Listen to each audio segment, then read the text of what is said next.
영순이 여러분 안녕하세요. 요 근래 방산업계에서 가장 눈에 띄게 도약한 국가는 단연코 한국입니다. 5년간 176%라는 경이로운 성장세를 기록하며 전 세계 방산시장 5위권이 코앞인데요. 불과 얼마 전에 아무도 가로막을 자가 없어 보이는 이 파죽지세에 제동을 걸고 방산시장에서 한국이 완전히 매장될 수도 있는 사건이 있었습니다. 중국과 일본이 국산 AESA 레이더의 실체를 폭로한다는 기사를 낸 것인데요. 이 때문에 FA50을 도입할 예정인 국가들이 큰 충격을 받았다고 합니다. 이번에는 그 사건에 대해 자세히 파헤쳐 보겠습니다. 때는 AESA 레이더의 국산화 시기로 거슬러 올라갑니다. 재밍에 강한 면역력을 지니며 중량도 가볍고 신뢰성까지 높은 AESA 레이더는 현대화된 4세대 이상 전투기를 만들려면 필수적으로 요구되는 핵심 기술인데요. 대신 그만큼 난이도가 높은 정교한 기술이라서 아무나 만들 수가 없었습니다. 한국의 오랜 동맹인 미국 역시 이런 귀한 몸인 AESA를 기술 이전해주는 것까지는 거부했는데요. 이에 한국은 오랜 비원이었던 KF-X, 지금의 KF-21의 개발에 앞서 AESA 레이더 역시 국산화하는 데 도전합니다. 하지만 한국이 무기 기술을 획득하는 것을 경계하는 주변국뿐만 아니라 국내에서까지도 그 어려운 기술을 한국이 혼자 힘으로 만들어낼 수 있을 것이라고는 기대하지 않았죠. 하지만 국산 AESA 없이 국산 전투기는 어불성설. ADD와 하나는 국내외 누구의 지지도 받지 못하는 상태에서 10년 만으로 이 가시밭길을 헤쳐나가기로 합니다. 이 과정에서 신소재 질화갈륨 소자를 채용하고 국내 전투기의 형상에 맞춰 소형화하는 등 개량의 개량을 거듭해서 개발에 착수한 지 불과 4년 만인 2020년에 시제품을 만들어냈죠. 이것으로 한국은 무려 세계 12번째로 AESA를 자체 개발한 나라가 되어 있는 한국 방산의 전환점과도 같은 사건이었습니다. 문제는 이 국산 AESA를 완전히 맨 땅에서부터 만들었다 보니 그 성능을 테스트할 시설까지는 미처 만들지 못했던 것인데요. 결국 한국은 이스라엘의 협력으로 테스트를 진행하는 방침을 잡습니다. ADD와 하나는 하드웨어 입증 시제품과 전원 공급 장치를 이스라엘 ELTA에 가져가 이스라엘제 EL-M2152 레이더의 백엔드에 연동해서 기술 성숙도와 하드웨어, 체계 운용 가능성을 검증했는데요. 이때 재밌는 일화가 있습니다. 테스트 장소를 제공하는 이스라엘 측은 자국 핵심 기술의 노출을 경계해 시설의 상당 부분을 감추었고 한국 측도 마찬가지로 얼마만큼의 기술을 알고 있는지를 자세히 밝히지 않아서 두 나라가 한 지붕 아래에서 서로 소스 코드를 숨기며 첩보 영화를 방불케 하는 신경전을 벌였다고 하는데요. 하나시스템 항공레이더 체계팀 수석 연구원인 조우신 씨는 이스라엘 ELTA 루프압에서 실험을 하는데 서로 소스를 공개하기 싫으니까가 같은 랩실 안에 있는데 도조그만 방을 따로 만들어서 그 안에서만 소스 수정을 했다며 한 지붕에서 완전히 갈라진 식으로 일했다고 회상했습니다. 이스라엘은 이때 검증한 성능이 유럽의 기술력 이상이라는 평가를 내렸고 예상 밖의 성능에 놀라 소프트웨어를 개발해 줄 테니 공동 개발하자며 이스라엘 측이 오히려 한국에 제안했을 정도였다고 합니다. 물론 그렇게 되면 수출할 때마다 이스라엘의 허가가 필요해지고 한국은 이미 소프트웨어 개발에도 자신이 있어서 고민 없이 그 제안을 거절했다고 하죠. 그런데 최근 KF-21이 초도 비행에 성공하자 KF-21뿐만 아니라 그 안에 들어간 국산 기술들에 대한 관심도 높아졌고 따라서 AESA 역시 덩달아 많은 조명을 받기 시작했는데요. 국내외 수많은 언론이 이 AESA 레이더에 대해 이스라엘과 협력해 개발했다라는 모호한 표현으로 보도를 했고 협력의 구체적인 범위를 알 수 없으니 이는 상세한 내막을 모르는 사람들에게는 이스라엘의 기술 지원이 있었다는 뉘앙스로 읽힐 수도 있었습니다. 그리고 얼마 뒤엔 한 유대계 잡지의 기사에 유럽이 이스라엘의 적성국의 판무기 때문에 이스라엘이 고생을 했으니 이스라엘은 유럽 방산의 경쟁국인 한국의 AESA 레이더 개발에 협력해서 대갚하였다는 내용이 실렸죠.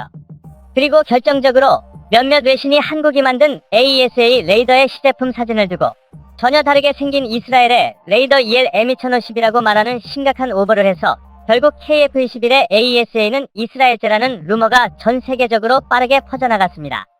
아니나 다를까 이를 두고 주변국인 중국과 일본이 즉시 시비를 걸어오기 시작했죠. 한국이 AESA와 KF-21의 국산화율을 조작했다는 것입니다. 이들은 이러한 내용의 기사를 언론에서 대대적으로 보도하며 한국을 깎아내리기 바빴는데요.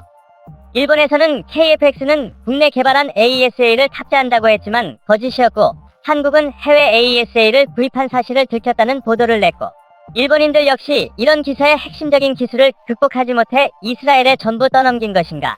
언제나 그대로의 한국, 두 회사가 협력했다고 해도 개발하는 건 무리였을 것이다. 한국이 AESA 레이더를 만들 수 있을 리가 없었다.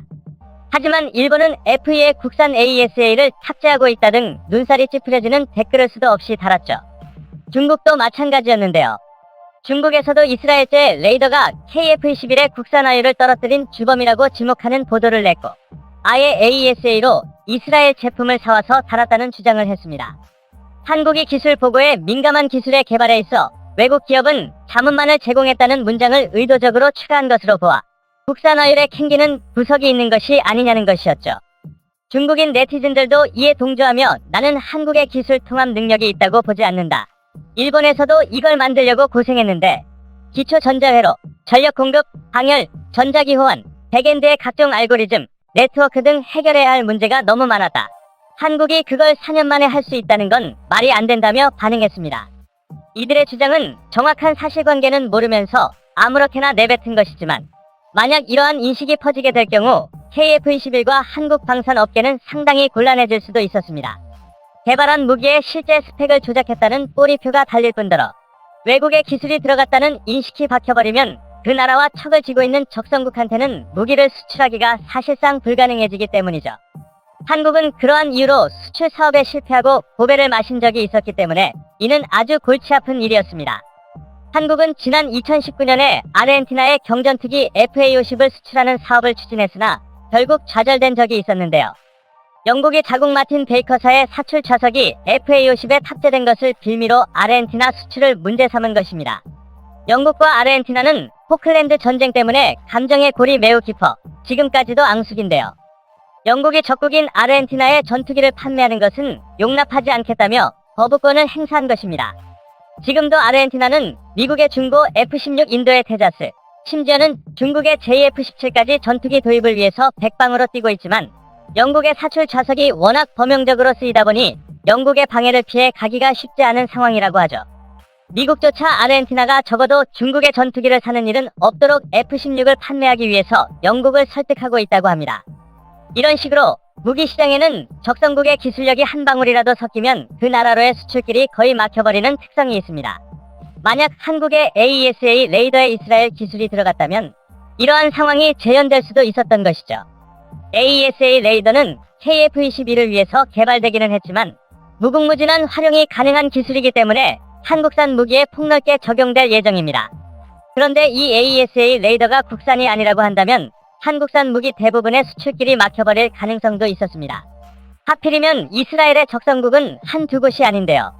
역사적 특성, 민족적 특성 때문에 주변 아랍권 국가들과 전부 사이가 나쁩니다. 몇몇 아랍권 국가들은 이스라엘을 국가로 인정하지도 않을 정도죠.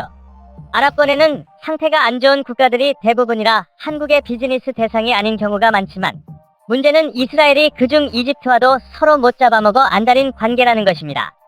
이스라엘이 탄생한 이래 전쟁만 4번을 했을 정도로 이집트에서는 이스라엘의 이야기만 걔네도 주변 사람들의 표정이 험악해지는 것을 확인할 수 있다고 합니다. 그런데 이집트는 한국 방산의 단골 손님입니다. 이집트는 K9 자주포를 무려 2조 원 어치나 사갔고 이는 폴란드와의 방산 빅딜 이전까지 한국 단일 기업 무기 수출 계약으로는 역대 최고 액수였습니다. 이집트가 내년 도입을 목표로 진행 중인 훈련기 도입 사업에서 선정될 유력한 후보가 한국의 FA-50이기도 하죠. 최근에는 한국 공군의 특수 비행팀 블랙 이글스가 FA-50의 원형인 T-50B를 타고 다름 아닌 피라미드의 상공에서 에어쇼를 펼치며 한국과 이집트의 방산 협력은 더욱 돈독해질 것으로 보였는데요. FA-50은 폴란드 수출 후 개량되는 버키10에서 AESA 레이더를 탑재할 예정이었던 바 이스라엘이 AESA의 기술을 제공했다는 인식이 더 퍼졌다가는 여태까지 이집트와 쌓아온 관계가 전부 무로 돌아갈 수도 있었습니다. 이집트는 KF-21의 양산이 시작되면 도입받기 위해 이미 줄 서서 기다리고 있는 잠재 고객이었던 만큼 이 문제로 이집트와 틀어지게 되면 한국은 또다시 뼈아픈 실패를 맛볼 수도 있었죠. 하지만 앞서 좋으신 연구원의 증언처럼 실상 이스라엘의 철저한 기술 엄폐로 AESA에 들어간 이스라엘 기술은 단 한 가지도 있을 수가 없기 때문에 한국은 근거 없는 유언비어 때문에 억울한 상황. 결국 참다 못한 방위사업청이 직접 나서서 이 엉터리 루머를 바로잡습니다. 방위사업청은 이스라엘의 ELTA사가 협력한 업무는 AESA 레이더 체계 개발과는 별도로 하드웨어 입증 시제품에 대한 기술 입증을 지원하는 것과 일부 부족한 레이더 시험 평가 기술을 지원하는 것이었다고 밝혔으며 그 상세한 항목까지 공개해버렸습니다. 이 때문에 사실관계를 모르고 한국에 대한 이유 없는 증오를 내뱉던 일본과 중국의 네티즌들은 입이 10개라도 할 말이 없어진 상황. 그들의 희망사항과는 다르게 한국의 기술력은 상상 이상으로 뛰어났던 것이죠. 한국의 방산 기술자들은 지금 이 순간도 이렇게 압도적인 기술력으로 세계 최강의 무기를 만들기 위해 밤낮 없는 노력을 거듭하고 있습니다. 앞으로도 한국이 전 세계 어디에 내놓더라도 부끄럽지 않을 명품 기술을 개발해내길 기대해보겠습니다. 영상을 시청해주셔서 감사합니다.